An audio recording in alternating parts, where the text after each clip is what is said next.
छात्र संघ चुनाव 2019 27 अगस्त को होंगे छात्र संघ चुनाव।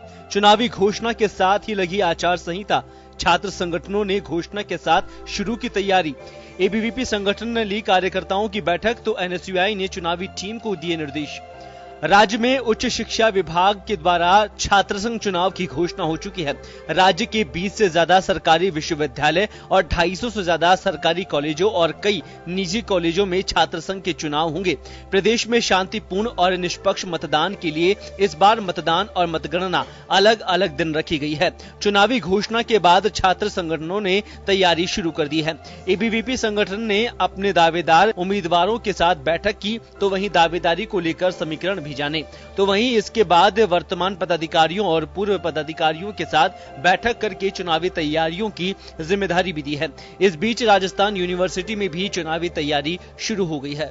हम शांतिपूर्वक चुनाव कराने के लिए पूरी अपनी तरफ से पूरी तैयारी कर रहे हैं। अभी से हम तैयारी में जुट गए हैं। अभी जितने भी छोटी मोटी जो पहले के काम है वो सारे कार्रवाई चल रही है अपने यूनिवर्सिटी लेवल पे। छात्र संघ चुनावी कार्यक्रम 19 अगस्त को मतदाता सूचियों का प्रकाशन, 22 अगस्त को उम्मीदवारों का होगा नामांकन, 23 अगस्त को नाम वापसी का दिन, 23 अगस्त उम्मीदवारों की अंतिम नामांकन सूची चस्पा, मतदान 27 अगस्त सुबह 8 बजे से दोपहर 1 बजे तक, 28 को मतगणना और चुनावी परिणाम।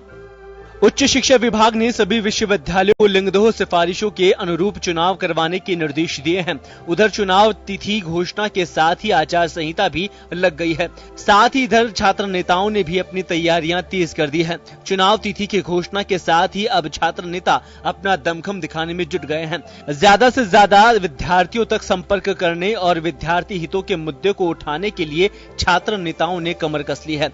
छात्र नेताओं ने चुनाव के लिए बैनर पोस्टर लगाकर अपने सत्र की शुरुआत कर दी थी, लेकिन विभिन्न लुभावने वादों के साथ अब स्टूडेंट्स को अपनी ओर आकर्षित करने का पुरजोर प्रयास किया जा रहा है। वहीं मतदाता भी छात्र नेताओं की इस तैयारियों को परखने लगे हैं। ये प्रक्रिया 19 अगस्त से प्रारंभ होगी मतदाता सूचियों के प्रकाशन के साथ और ये प्रक्रिया में इसमें तो चले 27 अगस्त को राजस्थान में छात्र संघ चुनाव होंगे और 28 को परिणाम आएंगे। लेकिन इस वक्त एक बड़ी खबर हम आपको सीधे चलते हैं दिल्ली राष्ट्रपति भवन, जहां इस वक्त पूर्व राष्ट्रपति प्रणब मुखर्जी को भारत रत्न से नवाजा जा रहा है। एक बार सीधे राष्ट्रपति भवन।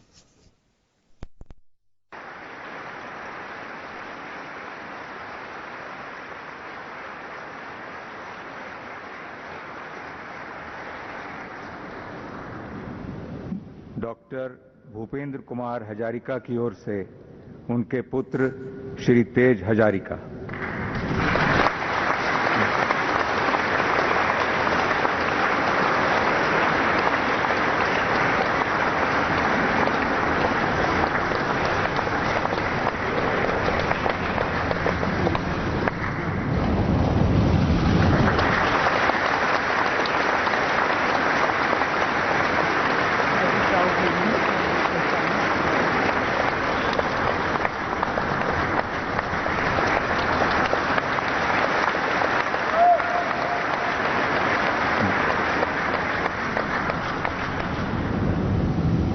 श्री प्रणब मुखर्जी।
राष्ट्रपति महोदय, आपकी आज्ञा हो तो अलंकरण समारोह की कार्यवाही समाप्त की जाए। धन्यवाद महोदय।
अलग अलग क्षेत्रों में।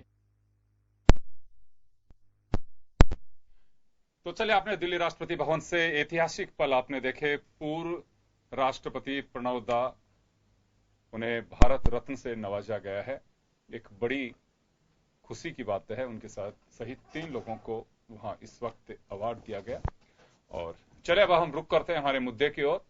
राजस्थान में 27 अगस्त को छात्र संघ चुनाव होंगे, 28 को परिणाम आएगा। ये कह सकते हैं कि कैंपस की सियासत अब धीरे धीरे परवान पर रहेगी और ये वो राजनीति की दहलीज कही जा सकती है जहां से सीखने को बहुत कुछ मिलता है। दोनों ही बातें हैं कि यहां से छात्र नेता भी निकलते हैं, लेकिन दूसरी ओर कुछ घटनाएं ऐसी होती हैं कि जो शर्मसार भी करती हैं। हमारे साथ इस वक्त अलग अलग छात्र संगठनों से जुड़े पदाधिकारी हैं और एक वर्तमान जनरल सेक्रेटरी भी हमारे साथ हैं राजस्थान विश्वविद्यालय के। हमारे साथ इस वक्त हैं विक्रम चौधरी हैं अखिल भारतीय विद्यार्थी परिषद से, आदित्य प्रताप सिंह जनरल सेक्रेटरी राजस्थान विश्वविद्यालय अभी वर्तमान, अशोक पूनिया जी एनएसयूआई से हमारे साथ हैं। सभी का स्वागत है। मैं आदित्य आपके पास आना चाहूंगा, कैसा एक्सपीरियंस रहा अगर हम ये देखें पूरे साल भर का? देखिए, वर्तमान में छात्रों की जो समस्याएं थी, हर स्टूडेंट लीडर अपने विजन से चुनाव लड़ता है। सबके अपने अपने कार्यशैली होती, कार्य करने का तरीका होता है। मेरा छात्र संघ चुनाव लड़ने का एक ही शुरू से विजन रहा कि छात्र संघ पदाधिकारी और छात्रों के बीच के जो मध्य दूरी है, उस दूरी को कम किया जाए और हर आम छात्र अपने छात्र संघ पदाधिकारी तक अपनी बात पहुंचा सके। अपनी हर समस्या को वो एक बड़े भाई की तरह, एक सहपाठी की तरह वो खुल के बता सके।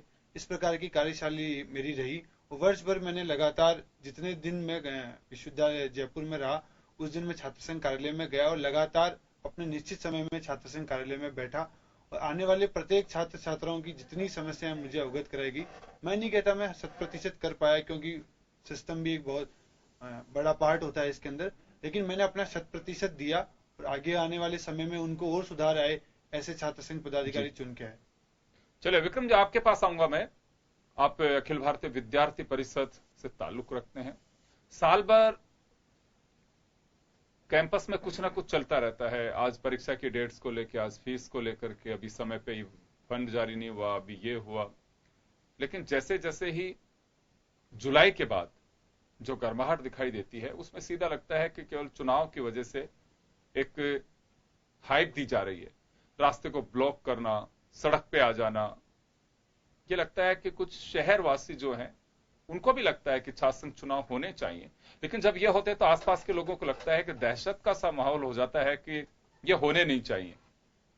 देखिए, जैसे कि आपने भी बताया कि राजनीति की प्रथम पाठशाला छात्र राजनीति को कहा जाता है, लेकिन मुझे एक बात ये समझ में नहीं आती है, हर डिबेट में एक हम लोग बार बार छात्र संघ चुनाव को कटघरे में लाके खड़ा कर देते हैं। कभी प्रचार प्रसार के नाम पर, कभी धरने प्रदर्शन के नाम पर। आप मुझे एक बात बताइए, पंचायत चुनाव से लेकर लोकसभा चुनाव तक प्रचार सभी लोग चुनाव में होता है, तो फिर क्यों हम लोग छात्र संघ चुनाव को कटघरे में लाके खड़ा कर देते हैं बार बार? वही मेरे मित्र ने कहा कि छात्र संघ पदाधिकारियों का जो काम रहता है वो स्टूडेंट की समस्याओं को सुनना और बाद में यूनिवर्सिटी प्रशासन को वहां तक अपनी बातों को लेके जाना। विक्रम जी, ये कटघरे में खड़ी करने वाली बात नहीं है। कैंपस बहुत बड़ा है, छात्र आंदोलन पहले भी रहे हैं और मैं तो ये कहना चाहूंगा कि देश की सियासत में छात्र राजनीति का बड़ा महत्व रहा है और ये मान के चलिए कि तख्त बदल दिए गए हैं छात्र राजनीति के माध्यम से। एक अगर कहीं पे भी कोई भी बड़ा आंदोलन, मैं ये बात कर रहा हूं लेकिन 90 के आसपास के नीचे से, उसके बाद की बात छोड़ दीजिए, कोई देश का बड़ा आंदोलन हुआ और उसमें अगर छात्र राजनीति नहीं रही हो, ये छात्रों का हिस्सा नहीं रहा हो, बहुत मुश्किल बात है। चाहे आजादी का आंदोलन हो, चाहे आज का आंदोलन हो, और असम में तो छात्र संघ के पदाधिकारियों ने मुख्यमंत्री पद हासिल किया है, तो ऐसा नहीं है। यहां कटघरे में खड़ा करने की जो बड़ी वजह होती है कि सड़क पे आ जाना, जाम कर देना। अगर रोज देखिए वाजिब मांगे हो सकते हैं, एक डेमोक्रेटिक सिस्टम हो सकता है ये कि अपनी मांग रखने के लिए रास्ता भी रोका जा सकता है। देखिए, निश्चित तौर पर आपने छात्र संघ चुनाव की मजबूती की बात करें तो चाहे जेपी आंदोलन की बात करें या फिर अन्ना हजारे के आंदोलन की बात करें, निश्चित तौर पर छात्र राजनीति के लोगों ने इस आंदोलन को परवान पर चढ़ाया। वहीं अगर राजस्थान विश्वविद्यालय की बात करें तो पिछले 3 या 4 सालों में पुलिस और राजस्थान विश्वविद्यालय प्रशासन इतना नाकामयाब हो गया है कि आप अगर गेट के बाहर निकल के प्रदर्शन करते हैं तो आपके ऊपर मुकदमे लगा दिए जाते हैं। लेकिन सड़क रोकना देखिए राजनीति का हिस्सा नहीं है, केवल सड़क पे आकर के रोका जाए, या तो स्ट्रेंथ का अभाव है या स्टूडेंट्स में आज यूनिटी नहीं है। ऐसा नहीं है कि पुलिस जानबूझ के, पुलिस को यह लगता है कि बिल्कुल सड़क पे आएंगे, जाम होगा, और कोई भी नहीं चाहता कि हालात पहले जैसे बने और इलेक्शन पे बैन हो। ये कोई नहीं चाहता, होने चाहिए छात्र संघ चुनाव, लेकिन ऐसी स्थिति क्यों? सड़क पे आने का अर्थ क्या है, ये बताइए आप। इसका सबसे बड़ा कारण हम अगर बात करें तो राजस्थान विश्वविद्यालय प्रशासन है, जो निश्चित तौर पर हर स्थिति में नाकामयाब साबित हो रहा है। चाहे प्रवेश प्रक्रिया परिणाम की बात करें या छात्रों की फीस वृद्धि की बात करें, तो हमेशा वो छात्रों की बात न मानने के लिए राजी रहा है और इसके लिए छात्र उग्र होते हैं, चाहे वो प्रदर्शन करता है। यहाँ तक कि आमरण अनशन भी यहाँ पर विश्वविद्यालय के छात्रों को करना पड़ता है। वहीं दूसरी ओर मैं आपके यहाँ ध्यान आकर्षित करना चाहूंगा कि राजस्थान विश्वविद्यालय के छात्र हैं, 19 में से छात्र नेता निकल के आते हैं, वो वहां पर पोस्टरबाजी करते हैं तो इनके ऊपर संगीन मुकदमे यहाँ पर लगा दिए जाते हैं। तो इससे शर्मनाक बात राजस्थान विश्वविद्यालय प्रशासन के लिए नहीं हो सकती, क्योंकि वो विश्वविद्यालय के छात्र है। राजस्थान विश्वविद्यालय का प्रशासन का दायित्व बनता है कि उनके साथ बैठ के मीटिंग करे, उनको समझाया जाए, एक निश्चित स्थान तय किया जाए राजस्थान विश्वविद्यालय के छात्र नेताओं के लिए, बजाय उन पर मुकदमे लगाने के लिए। चलिए, मैं अशोक पूनिया हमारे साथ में इस वक्त। क्या लगता है अशोक आपको कि अभी यह बात सही है कि कोई जगह मुकर्रर की जानी चाहिए कि आप यहाँ पे पंपलेट्स लगा सकते हैं, तो ये डायलॉग का अभाव है या यूनिवर्सिटी प्रशासन कोऑपरेट नहीं कर रहा? देखिए, राजस्थान विश्वविद्यालय प्रशासन, आप कह रहे हो छात्र रोड पे आते हैं, आप अगर देखते हो छात्रों का आंदोलन, छात्र और जो छात्र नेता या संगठन है वो एक लोकतांत्रिक तरीके से ही आंदोलन अपना स्टार्ट करते हैं। लेकिन जब राजस्थान विश्वविद्यालय प्रशासन मूक दर्शक बना रहता है या छात्र को कोई आश्वासन या उसकी मांग पर ध्यान नहीं देता है, तो छात्र मजबूरन आकर रोड पे आता है। रही बात छात्र राजनीति की, वो तो है ही, लेकिन अभी राजस्थान विश्वविद्यालय में अपने निजी स्वार्थ के लिए राजनीति जो प्रशासन में की जा रही है, वो एक छात्र पर गलत प्रभाव है, उसमें छात्र घसीटा जा रहा है। जी चलिए, लेकिन ये दोनों पहलू हैं इसके। अब ये तो आप लोग बता सकते हैं कि यूनिवर्सिटी प्रशासन के साथ में कहा तो ये जाता है, वीसीबी और डीएसडब्ल्यू यही कहते हैं कि स्टूडेंट्स के साथ हमारी मीटिंगें होती हैं, लगातार हम चर्चा करते हैं, लेकिन सख्त रवैये की वजह भी ये बताते हैं कि लोगों को परेशानी ना हो। स्टूडेंट सड़क पे आते हैं, सुर्खियां बनती हैं, तो ये मोटिव नहीं होना चाहिए केवल हम सड़क पे आकर के हमारी बात कह सके, अंदर भी बात कही जा सकती है। देखिए, आप छात्र को तब तक दोषी ठहरा सकते हो जब छात्र शुरू में अगर कोई मांग लेकर रोड पे आता तो वो गलत है, हम भी मान सकते हैं। उसमें खुद आम छात्र भी परेशान होता है। अगर आप रोड जाम कर रहे हो तो उसमें ये जरूरी नहीं है सभी प्रदर्शन में उसमें आने वाले आम छात्र भी परेशान होते हैं। लेकिन जब आप प्रशासन को कोई छात्रों की तरफ से समय दे देते हो या प्रशासन उस पर ध्यान नहीं देता है, तब छात्र मजबूरन में आता है। छात्र धरने प्रदर्शन जो भी एक लोकतांत्रिक तरीका है वो अपनाता है, लेकिन जब प्रशासन एक मूकदर्शक बनकर उन पर ध्यान नहीं देता है, उनकी मांगों को कुचला जाता है या एक तानाशाही रवैया उनसे किया जाता है या एक मतभेद या एक बदले की भावना से काम करता है, तब वो गुस्से में आकर रोड पे आता है और एक गलत कदम उठाता है। चलिए, मैं आदित्य आपके पास आना चाहूंगा एक बार। आप तो खुद भी जीते पदाधिकारी जो भी हैं, उनके साथ में विश्वविद्यालय प्रशासन का कितना कोऑर्डिनेशन रहता है, और जो स्थिति आप लोगों के साथ है पूरे प्रदेश के और पदाधिकारी जहां रहते हैं उनसे भी आप लोगों की बात होती होगी, क्योंकि राजस्थान विश्वविद्यालय कैपिटल में है, इस वजह से इसकी अपनी एक वॉइस है, यहाँ की एक आइडेंटिटी है। दूसरे लोग एक समझ करके चलते हैं कि चले राजधानी में है, एक बड़प्पन वहां के छात्र नेताओं का। तो ऐसा लगता है कि छात्र राजनीति में अब कोऑर्डिनेशन का अभाव है आपस में यूनिवर्सिटी प्रशासन और छात्र नेताओं के बीच, या चुने हैं पदाधिकारियों के बीच। कई बार जैसे छात्र संघ चुनाव की बात करें, जैसे विक्रम जी ने बताया कि छात्र संघ चुनाव के अंदर स्टूडेंट को भी बराबर भाग लेना चाहिए, एक आम स्टूडेंट भी, क्योंकि वोटिंग परसेंटेज एक तो कम रहता है। पिछली बार जब मैंने छात्र संघ चुनाव लड़ा तो मैं आपको बता सकता हूँ कि मेरा कहीं पे भी कोई भी केस, किसी भी तरीके का पोस्टर नहीं लगाया गया, किसी भी प्रकार का स्टिकर नहीं लगाया गया। डीएसडब्ल्यू और पुलिस प्रशासन और नगर निगम द्वारा एक भी नोटिस मुझे जारी नहीं किया गया। मेरे जितने नियम थे उन नियमों का पालन करते हुए छात्र संघ चुनाव लड़ा।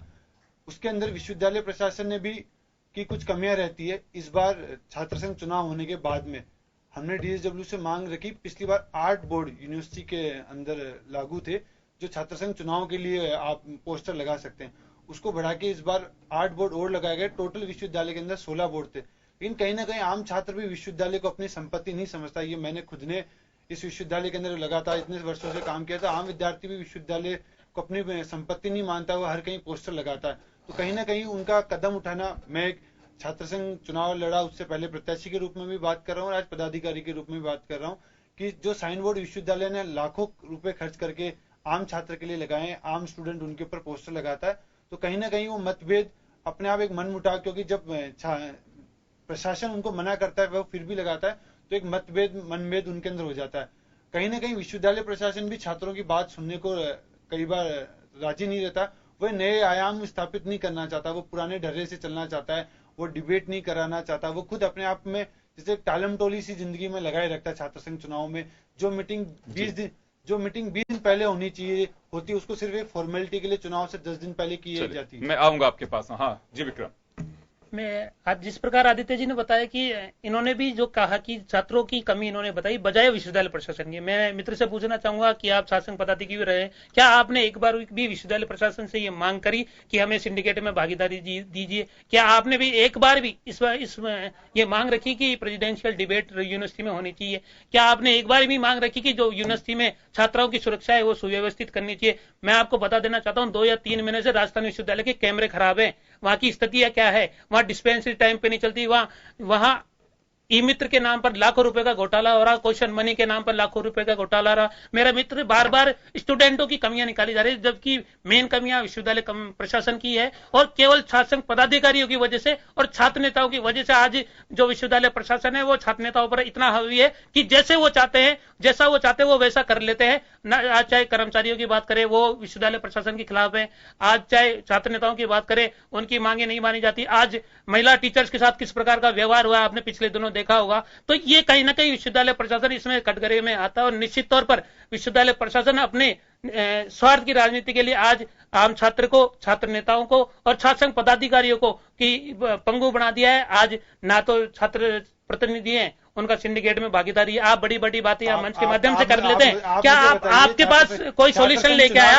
आदित्य जी आपके पास कोई सॉल्यूशन लेके आया? क्या आप उसको यूनिवर्सिटी छात्र संघ पदाधिकारियों की यह हालत हो गई कि प्रिंसिपलों के पास जाते हैं एक एडिशन के लिए? हकीकत आप मेरे से सुनिए आदित्य जी। मैं बताता हूं आदित्य जी आपने पोस्टर नहीं लगाया, आपने लिंगो कमेटी के अनुसार प्रचार किया, मैं मानता हूं, मैं स्वागत योग्य कदम है, लेकिन आप मुझे इस चीज का जवाब दीजिए, क्या आप एक बार भी वीसी साहब के साथ मिले कि हमें सिंडिकेट में भागीदारी दीजिए? क्यों आज छात्र राजनीति इसलिए कमजोर हो रही है कि हम लोग अपने जो अधिकार है उनके लिए नहीं लड़ पा रहे? आदित्य जी इस चीज को स्वीकार करिए। चाहे छात्र संगठनों की बात हो, आज पुलिस प्रशासन इतना हावी हो गया कि एक समय था जब छात्र नेताओं से परमिशन लेने के बावजूद, छात्र संघ पदाधिकारियों से परमिशन लेने के बाद में कैंपस में पुलिस आती थी। आज जब पुलिस रेड कर देती है, क्यों?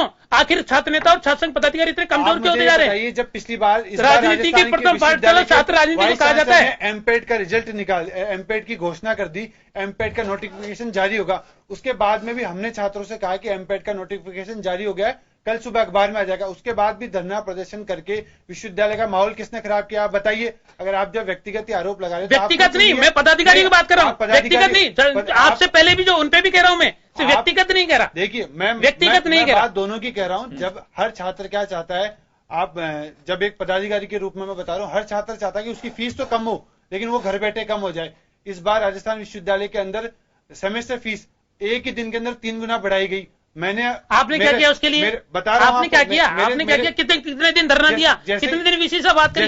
हकीकत है कि आप उस एसी के कमरे से बाहर निकलना ही नहीं चाहते आदित्य जी। पहले पूरी बात तो सुनिए विक्रम जी।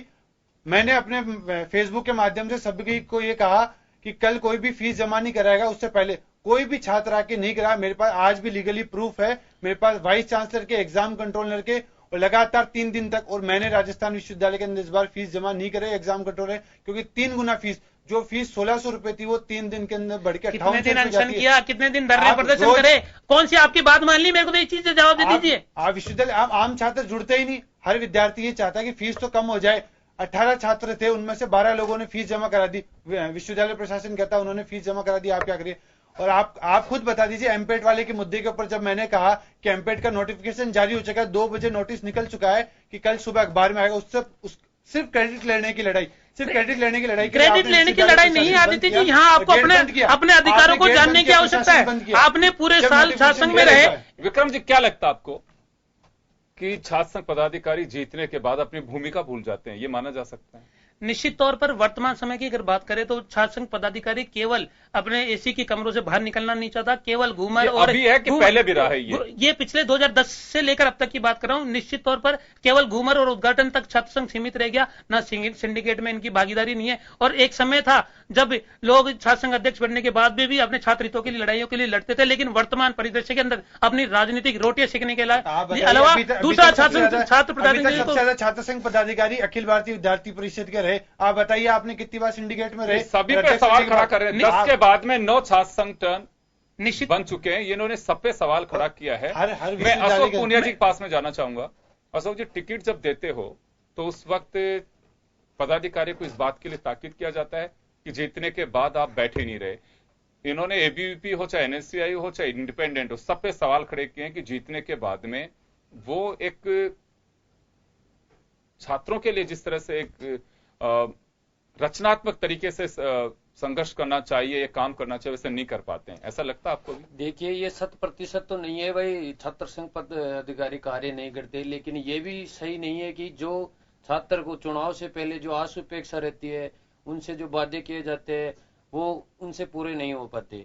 मैं आपको कहना चाहूंगा, पिछले 3 साल से जो निर्दलीय आ रहे हैं वो सिर्फ छात्रों को सिर्फ अपने एक पारिवारिक एक मतलब ग्रामीण परिवेश से किसान का बेटा कहकर एक लोभ लुभाने वादे करके और उससे एक सहमति प्रदान करके और अब चुनाव जीत जाता है। लेकिन जब काम बात करने की आती है छात्रों की, तो वो अपने एसी के कमरों में बैठे रहते हैं। छात्र एक दूसरे से भटकते, वही फिर सब वही छात्र संगठन ही उनकी हेल्प करता है, मदद करता है। ये धरने प्रदर्शन ये सब उनके लिए ये संगठन छात्र संगठन ही साल भर। लेकिन बैनर तो आप लोग देते हैं, उन्हें टिकट आप लोग देते हैं, तो उन्हें ये कहा नहीं जाता है कि आप पे जीतने के बाद में चले नहीं जाएं, आप सक्रिय रहिए। देखिए, छात्र संगठन टिकट देने से पहले उसी प्रत्याशी को टिकट दिया जाता है जो टिकट से पहले छात्रों की पीड़ा को अपनी खुद की पीड़ा समझता है, छात्रों के बीच में रहता है, उसी को टिकट संगठन देता है और उसी के आधार पे उसे आशुपेक्षा की जाती है, ये आगे भी छात्रों के साथ जुड़ा रहेगा। चले आदित्य, मैं आपके पास में आ चाहूंगा। एक बड़ा आरोप है ये कि जीतने के बाद में छात्र संघ पदाधिकारियों का व्यवहार बदल जाता है। देखिए, हर व्यक्ति का अलग अलग, आपको जैसे मैंने पहले भी बताया कि हर व्यक्ति की कार्यशैली अलग अलग होती है, हर व्यक्ति का कार्य करने का तरीका होता है। मैं अपने स्वयं की व्यक्तिगत बात बता सकता हूं कि मैंने जितना विश्वविद्यालय के अंदर समय दिया है, अगर आम स्टूडेंट जिसने मुझे मतदान किया, अगर वो कोई भी कह दे कि जो मुझ तक पहुंचा है उसका मैंने 100% कार्य कराने की कोशिश करी है। कई बार कार्य पूर्ण नहीं हो पाए क्योंकि व्यवस्था इस प्रकार की रही। पिछले इस बार के छात्र संघ चुनाव के बाद में आचार संहिता और विश्वविद्यालय की हठधर्मिता, वाइस चांसलर की हठधर्मिता इस प्रकार रही कि हम उनसे चाह के भी कई कार्य नहीं करा पाए। लेकिन अगर किसी स्टूडेंट का लीगल राइट रहा, कुछ लीगल राइट के ऊपर कुछ गलत हुआ है, तो हमने पूर्ण कोशिश करी है। और मेरा इस छात्र संघ चुनाव का एक ही मुद्दा था कि स्टूडेंट और स्टूडेंट लीडर के बीच में जो गैप है, जो डिस्टेंस है, उसको कम किया। और मैं नहीं कहता मैंने 100% पूर्ण किया, लेकिन मैं कहीं ना कहीं उस जो पिछले ग्राफ थे उससे अच्छे करके आया हूं और 80-90% करके आया हूं। जिस दिन हर छात्र मुझे कह देगा, जिन छात्रों ने मुझे चुना है, मुझे पूर्ण विश्वास है कि मैंने उनको लगभग 80-90% संतुष्ट किया, 100%। चले, समय कम है। खैर, हम तो चाहेंगे कि वास्तव में राजस्थान की राजनीति में वह छात्र राजनीति का दौर लौटना चाहिए, बहुत जरूरी है। और इसके लिए हिंसक घटनाओं का सहारा ना लें, क्योंकि इसी से शक्ति प्रदर्शन नहीं होती है। शक्ति प्रदर्शन आप अपने एजेंडे पे चलिए, स्टूडेंट्स को अपने प्रति आकर्षित कर रही है कि हमारा ये एजेंडा, हम इससे काम कर रहे हैं। वो मुझे लगता है कि एक ताकत का एहसास वहां होना चाहिए कि आपकी मत पेटियों में आपके नाम पे वोट पड़ सके। लेकिन रास्ते रोकना, हिंसक घटनाएं होना, आई थिंक ये दुर्भाग्यपूर्ण है। और पहले भी जब छात्र संघ चुनाव पे बैन लगा था तो उसका बड़ा कारण यही रहा था। तो वापस वो दौर ना हो, छात्र राजनीति बनी रहनी चाहिए, होनी चाहिए, रचनात्मक कार्य बने रहने चाहिए। और अगर कहीं यूनिवर्सिटी प्रशासन की तरफ से खामी है तो मैं उनसे भी गुजारिश करूंगा कि पहले के इतिहास देखिए, पहले जैसे आंदोलन नहीं होते हैं, बहुत सिंसियर स्टूडेंट्स हैं, उन्हें अपनी लाइफ की ज्यादा चिंता है, भविष्य की चिंता है, उसके बावजूद भी एक छात्र राजनीति को बनाए रखने के लिए वो लोग संघर्ष कर रहे हैं, तो उन्हें कोऑपरेट भी करना चाहिए बेवजह। लेकिन स्टूडेंट्स भी ऐसे आंदोलन की भेंट ना चढ़े कि जिसका कोई औचित्य नहीं होता है। प्रशासन पहले से अगर वो कर चुका होता है तो एक डायलॉग होना चाहिए जो नहीं तोड़ा जाना चाहिए। चलिए, बहुत बहुत शुक्रिया आप सभी का। खास खबर में आज इतना ही। दीजिए इजाजत, नमस्कार।